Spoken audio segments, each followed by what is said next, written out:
We are very privileged. I had the opportunity to meet John a little bit earlier.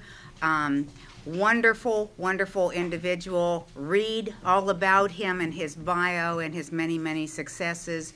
I think we are very privileged and proud to have him here as our Youngstown State University coach.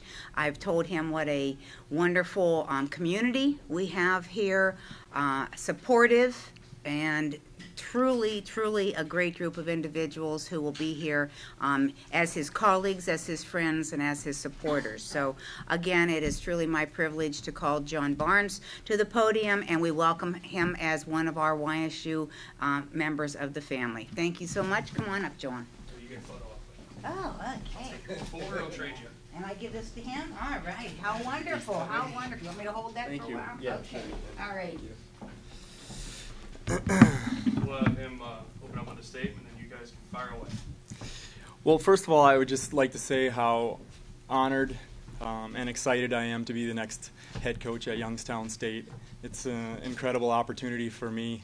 And, you know, I want to live up to everything that Dr. Anderson has put forward to you guys. But ever since I got on campus, the community, the faculty, the staff has treated me like part of the family, and it just seems like such a great place to be and work. I'd really like to say special thanks to Dr. Anderson, the president, the executive director of athletics, Ron Schroelo, and also Elaine Jacobs. She has been, you know, great to me, and any question that I've had, she's been right there for me, and it's made me feel unbelievably welcome. I can't wait to get here and go to work and hopefully win a lot of games.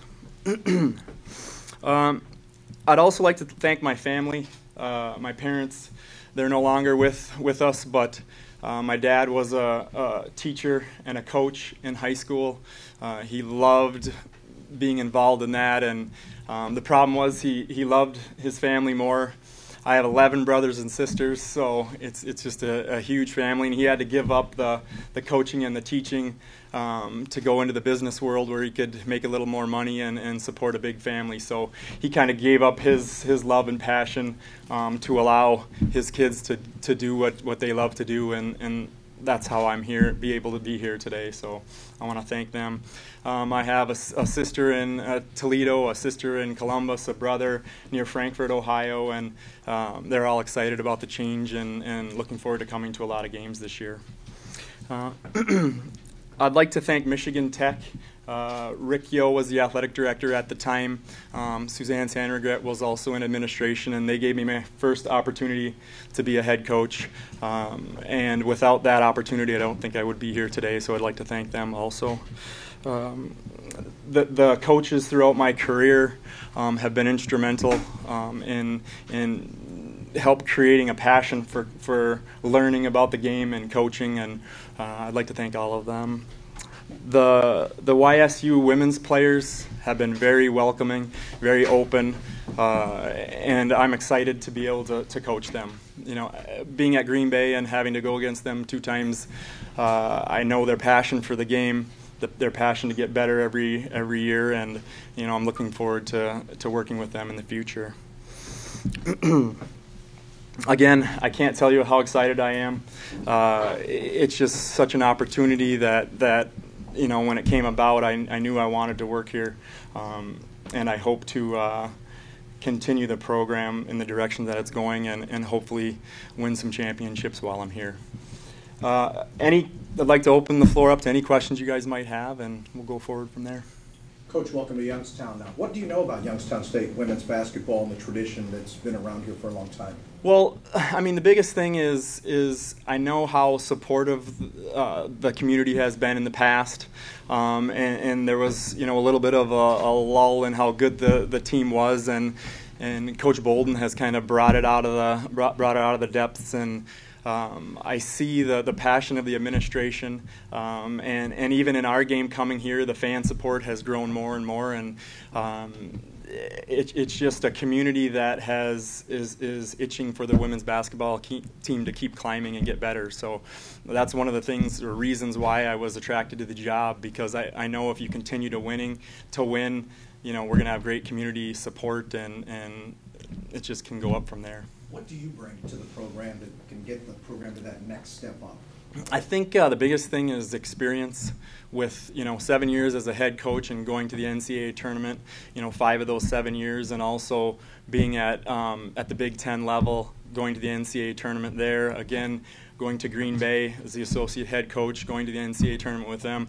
I know what it takes to win the conference, win the Horizon League, move on to the next level, and that those experiences are going to help me every day in practice to hopefully, help bring the program to that level. John, welcome. Thank you. Were you surprised this process happened so quickly? A little bit, yeah. I mean, there's sometimes, hiring processes go very quickly. Other times it takes a long time. So, in a way, I was surprised, but I think upon meeting the administration and them meeting me, it just seemed like a very good match and a great situation to move forward with, and it went quickly. How would you describe yourself as a head coach? This is your second opportunity as a head coach. How would you describe yourself? I think intense. I like to be energetic, bring a lot of toughness. I was a defensive player in college. My coach didn't really want me shooting a whole lot, but he wanted to put me on the other team's best defender. So I kind of pride my teams on being tough mentally and physically and working hard, and so those are the things I want to bring to the program. Not that they aren't already there, but hopefully bring it to the next level.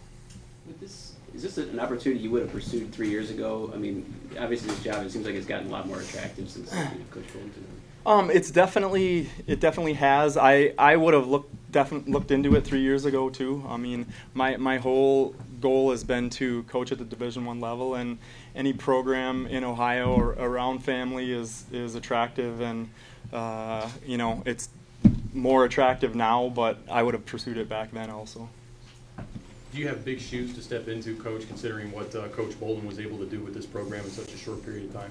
I think there's a precedent that's been set. I mean, I don't think that there's any more pressure than I would put on myself. I mean, I'm a competitor, whether it be racquetball or table tennis or whatever. I have 4 older brothers and a twin brother, and we've had some serious battles throughout the years and all of those things. So I have a will to win, and if we don't do well, I'm going to take it pretty hard on myself. So, but I mean, I want to continue just like at Green Bay. I mean, they lost a WNBA player in Julie Whita, and they had a good group coming back, just like we do here. But the expectations were, how are they gonna, do what they did last year again? And you work hard and you find a way, and different players step up, and that's what I'm looking forward to here. What's your message to YSU basketball fans who so desperately want a winner? They're really into women's basketball now based on the season. But what do you say to those fans who so desperately want a winner? Well, first of all, I'd just like to tell them, we appreciate their support that they've shown, especially last year. I mean, more and more have come out, and we're going to try to put a great team on the floor so that they can have an enjoyable season, an exciting season, and be entertained when they come to games. John, what do you know about this team right now? In terms of just in generalities. Well, everything that I've heard about the players has been nothing but good things. Good individuals, hard workers. Want to learn, want to get better, and want to be champions. So that's obviously a great start. In terms of basketball-wise, they have been known to be good shooters. Obviously, three-point shooting has been a strength of theirs in the past, and defensively, they were number 2 in the league this year in terms of giving up points per game. So that tells me they have a lot of heart and they want to work hard. There's a ton of other details that I can go into because coaching against them and having their scouting report, but those are pretty important things to me. What kind of offense do you like to run? It depends on the personnel. If you have players that can get out and run and get easy baskets, you definitely want to do that. But I also, if we get in a half-court game, you have to be able to execute, your sets or your motions and score. So it just, depending on your personnel, is kind of what drives me. How do you close the gap between, this program in Green Bay, especially, considering Ohio has so much competition, Division I schools, and, for players and things like that? Yeah. I think the biggest thing is getting players that fit your style and in your system, or in this case, I'm going to try to use the strengths of what has been built here, and then bring in my strengths offensively and defensively to try to bring it to the next level. I'm excited to go through individuals and go through practices to see, what level the team brings every day, because working with a team like Green Bay, they work extremely hard every single time they step on the floor, and I think that's been the difference maker for their program, and that gap can be shortened, and we'd love to be the team that wins that conference title, whether it be over Green Bay or whoever. I mean, we want to put ourselves at the top against whoever it might be. John, from a staff standpoint, do you try to rate Green Bay staff to kind of lower that gap a little bit, or what do you look for in an assistant coach? You know what? I've been doing a ton of interviews, and I'm looking for the best assistants that will complement myself and complement the players that are here, and that's where I'm at as far as assistants right now. Coach, you're coming from a program that knows how to win this league. How close is this program to being where you were? I can't answer that right now because I haven't been too much involved in the day-to-day, with the team, and I think that's going to tell me more. Obviously, I think they were second place in the league this year overall, and they're obviously close, second place. I mean, but that gap between second and first, I'm not sure how big that is, but I'll know a lot more once we start practicing and doing individual workouts.